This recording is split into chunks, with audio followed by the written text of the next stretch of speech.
you could send Bitcoin, between any two mobile apps within the network using the handle of the network. It looks like it's literally different state to state, country to country, jurisdiction to jurisdiction, and evolving right now.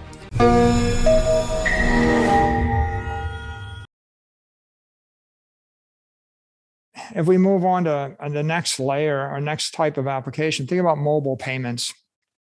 A mobile app that does payments is something you can plug into Bitcoin. Like Square and PayPal have plugged mobile apps into Bitcoin. And what does the mobile app do? Well, maybe it lets you buy Bitcoin. Maybe it lets you send Bitcoin. Maybe it lets you send Bitcoin via the Lightning Network, like the Moon Wallet. That's an application. But maybe it lets you send Bitcoin on its own proprietary network, like Square cash tags. You can send Bitcoin between one cash tag and another cash tag instantly for free. Or you could send Bitcoin, between any two mobile apps within the network using the handle of the network, right? If you were doing that, then probably the application provider custodies some of the Bitcoin and they're moving it. And they become a fractional bank of Bitcoin. Bitcoin becomes the central bank in cyberspace, or as our friend Ross Stevens would say, the decentral bank in cyberspace. And then all of these other mobile apps or websites become fractional banks plugged into the central bank of cyberspace. And they custody some amount of Bitcoin. The mobile payment space is particularly promising because all these mobile applications are one step removed from being mobile banks. And there's no reason why, Facebook and Apple and Google and the like don't eventually become mobile banks. It's like it was a matter of time before they let you send photos. And then at some point, they decided to let you send videos.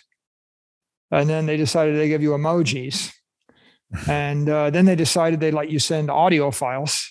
Yeah. And in a way, you could think of Bitcoin, as just another file type.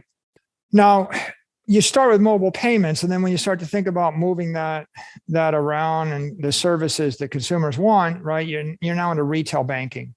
So the retail banking applications are, in essence, savings accounts and credit lines based on Bitcoin for consumers.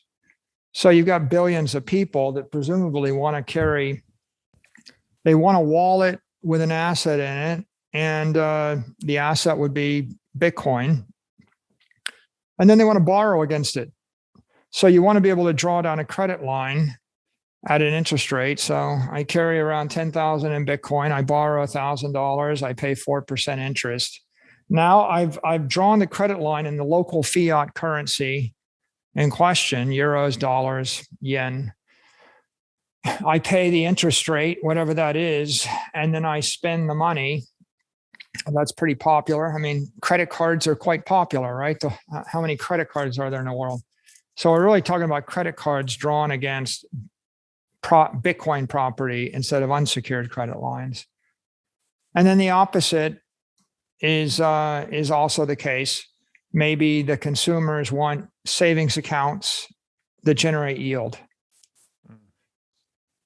So I have Bitcoin. I either hold the Bitcoin or I move the Bitcoin into a yield generating account, or I move the Bitcoin into, or I put it in a collateral line and I use it and pledge it as credit. Now, is that the same everywhere in the world? No, not really.